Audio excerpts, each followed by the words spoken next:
भगवत गीता अध्याय 3 कर्म योग। जय श्री कृष्ण। दोस्तों, पहले अध्याय में आपने जाना शक्तिशाली योद्धा अर्जुन युद्ध भूमि में अपने संबंधियों, अपने मित्रों को युद्ध में अपना अपना जीवन त्याग करने के लिए तैयार देखता है। वह शोक तथा करुणा से व्याप्त होकर अपनी शक्ति खो देता है। उसका मन मोहग्रस्त हो जाता है और वह अपने युद्ध करने के संकल्प को त्याग देता है। और दूसरे अध्याय में आपने जाना अर्जुन शिष्य रूप में श्री कृष्ण की शरण ग्रहण करता है और श्री कृष्ण उससे भौतिक शरीर तथा नित्य आत्मा के मूलभूत अंतर की व्याख्या करते हुए अपना उपदेश प्रारंभ करते हैं। भगवान उसे देहांतर, एक शरीर से दूसरे शरीर में जाने की प्रक्रिया, भगवान की निष्काम सेवा तथा स्वरूप सिद्ध व्यक्ति के गुणों से अवगत कराते हैं। और अब अध्याय 3 कर्म योग। अर्जुन ने कहा, है जनार्दन, है केशव, यदि आप बुद्धि को सकाम कर्म से श्रेष्ठ समझते हैं तो फिर आप मुझे इस घोर युद्ध में क्यों लगाना चाहते हैं? आपके अनेक अर्थों वाले उपदेशों से मेरी बुद्धि मोहित हो गई है। अंत कृपा करके निश्चय पूर्वक मुझे बताइए कि इनमें से मेरे लिए सर्वाधिक श्रेष्ठकर क्या होगा? श्री भगवान ने कहा, है निष्पाप अर्जुन, मैं पहले ही बता चुका हूँ कि आत्म साक्षात्कार का प्रयत्न करने वाले दो प्रकार के पुरुष होते हैं। कुछ इसे ज्ञान योग द्वारा समझने का प्रयत्न करते हैं तो कुछ भक्ति में सेवा के द्वारा। ना तो कर्म से अलग होकर कोई कर्म फल से छुटकारा पा सकता है और ना केवल संन्यास से सिद्धि प्राप्त की जा सकती है। प्रत्येक व्यक्ति को प्रकृति से अर्जित गुणों के अनुसार विवश होकर कर्म करना पड़ता है। अंत कोई भी क्षण भर के लिए भी बिना कर्म किए नहीं रह सकता। जो कर्मेंद्रियों को वश में तो करता है, किंतु जिसका मन इंद्रिय विषयों का चिंतन करता रहता है, वह निश्चित रूप से स्वयं को धोखा देता है और मिथ्याचारी कहलाता है। दूसरी ओर यदि कोई निष्ठावान व्यक्ति अपने मन के द्वारा कर्मेंद्रियों को वश में करने का प्रयत्न करता है और बिना किसी आसक्ति के कर्म योग प्रारंभ करता है तो वह अति उत्कृष्ट है। अपना नियत कर्म करो, क्योंकि कर्म ना करने की अपेक्षा कर्म करना श्रेष्ठ है। कर्म के बिना तो शरीर निर्वाह भी नहीं हो सकता। श्री विष्णु के लिए यज्ञ रूप में कर्म करना चाहिए, अन्यथा कर्म के द्वारा इस भौतिक जगत में बंधन उत्पन्न होता है। अंत है कुंती पुत्र, उनकी प्रसन्नता के लिए अपने नियत कर्म करो, इस तरह तुम बंधन से सदा मुक्त रहोगे। सृष्टि के प्रारंभ में समस्त प्राणियों के स्वामी प्रजापति ने विष्णु के लिए यज्ञ सहित मनुष्यों तथा देवताओं की संतानों को रचा और उनसे कहा, तुम इस यज्ञ से सुखी रहो, क्योंकि इसके करने से तुम्हें सुख पूर्वक रहने तथा मुक्ति प्राप्त करने के लिए समस्त वांछित वस्तुएं प्राप्त हो सकेंगी। यज्ञों के द्वारा प्रसन्न होकर देवता तुम्हें भी प्रसन्न करेंगे और इस तरह मनुष्य तथा देवताओं के मध्य सहयोग से सबों को प्रसन्नता प्राप्त होगी। जीवन की विभिन्न आवश्यकताओं की पूर्ति करने वाले विभिन्न देवता यज्ञ संपन्न होने पर प्रसन्न होकर तुम्हारी सारी आवश्यकताओं की पूर्ति करेंगे, किंतु जो इन उपहारों को देवताओं को अर्पित किए बिना भोगता है वह निश्चित रूप से चोर है। भगवान के भक्त सभी प्रकार के पाप कर्मों से मुक्त हो जाते हैं, क्योंकि वह यज्ञ में अर्पित किए भोजन को ही खाते हैं।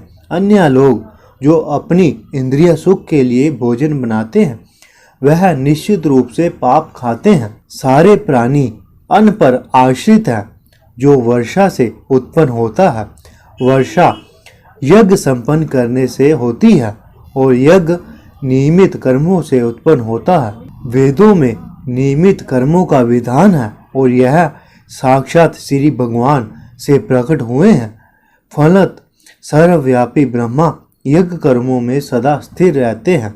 है प्रिय अर्जुन, जो मानव जीवन में इस प्रकार वेदों द्वारा स्थापित यज्ञ चक्र का पालन नहीं करता वह निश्चय ही पापमय जीवन व्यतीत करता है। ऐसा व्यक्ति केवल इंद्रियों की तुष्टि के लिए व्यर्थ ही जीवित रहता है, किंतु जो व्यक्ति आत्मा में ही आनंद लेता है और जिसका जीवन आत्म साक्षात्कार के युक्त है और जो अपने में ही पूर्णता संतुष्ट रहता है, उसके लिए कुछ करनिया नहीं होता। स्वरूप सिद्ध व्यक्ति के लिए ना तो अपने नियत कर्मों को करने की आवश्यकता रह जाती है, ना ऐसा कर्म ना करने का कोई कारण ही रहता है। उसे किसी अन्य जीव पर निर्भर रहने की आवश्यकता भी नहीं रह जाती। अंत कर्म फल में आसक्त हुए बिना मनुष्य को अपना कर्तव्य समझकर निरंतर कर्म करते रहना चाहिए, क्योंकि अनासक्त होकर कर्म करने से पर ब्रह्मा की प्राप्ति होती है। जनक जैसे राजाओं ने केवल नियत कर्मों को करने से ही सिद्धि प्राप्त की है। अंत सामान्य जनों को शिक्षित करने की दृष्टि से तुम्हें कर्म करना चाहिए। महापुरुष जो आचरण करता है सामान्य व्यक्ति उसी का अनुसरण करता है। वह अपने अनुसरणीय कार्यों से जो आदर्श प्रस्तुत करता है संपूर्ण विश्व उसका अनुसरण करता है।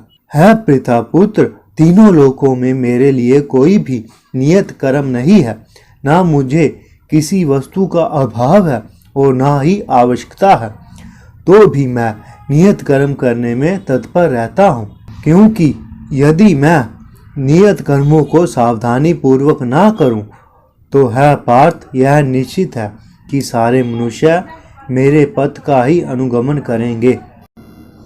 यदि मैं नियत कर्म ना करूं तो यह सारे लोग नष्ट हो जाएंगे।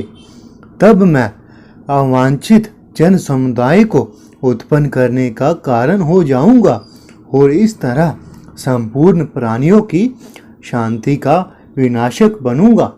जिस प्रकार अज्ञानी जन फल की आसक्ति से कार्य करते हैं, उसी तरह विद्वान जनों को चाहिए कि वह लोगों को उचित पथ पर ले जाने के लिए अनासक्त रहकर कार्य करें।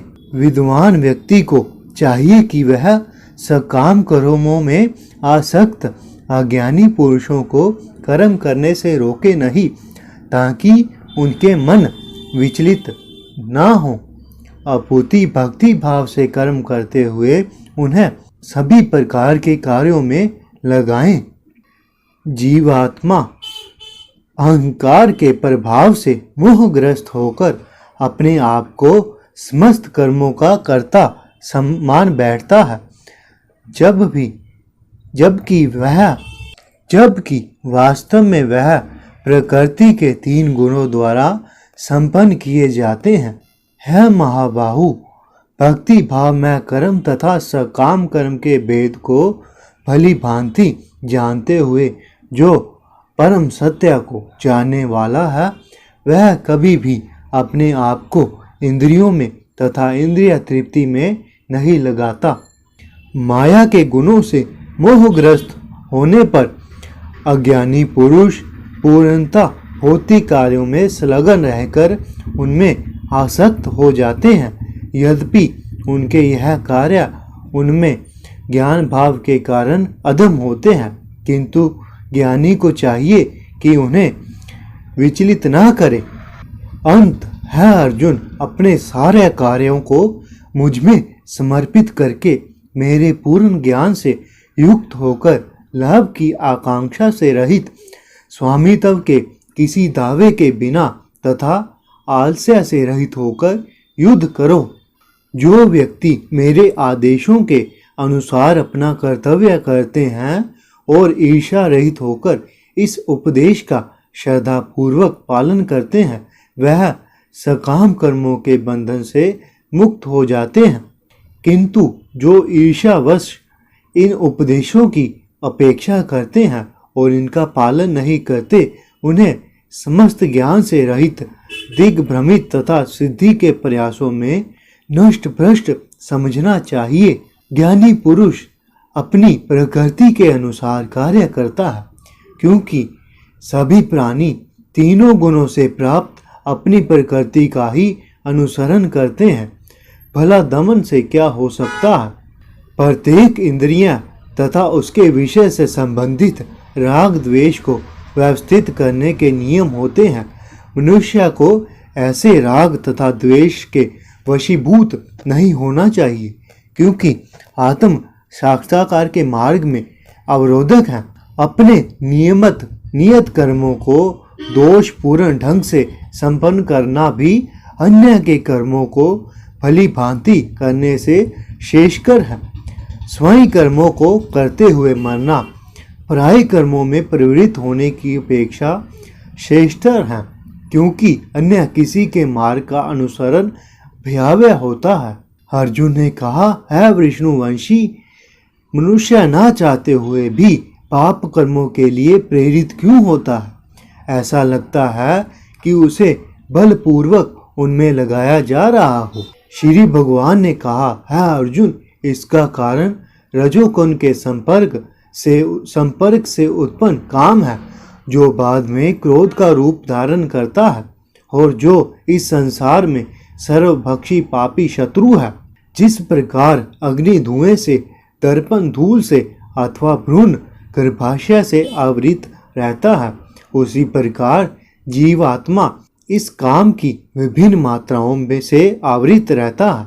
इस प्रकार ज्ञानमय जीवात्मा की शुद्ध चेतना उसके काम रूपी नित्य शत्रु से ढकी रहती है, जो कभी भी तुष्ट नहीं होता और अग्नि के समान जलता रहता है।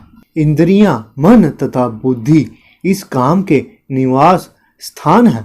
इनके द्वारा यह काम जीवात्मा के वास्तविक ज्ञान को ढक कर उसे मोहित कर लेता है। इसीलिए है भरतवंशियों में श्रेष्ठ अर्जुन, प्रारंभ में ही इंद्रियों को वश में करके इस पाप का महान प्रतीक का दमन करो और ज्ञान तथा आत्म साक्षात्कार के इस विनाशकर्ता का वध करो।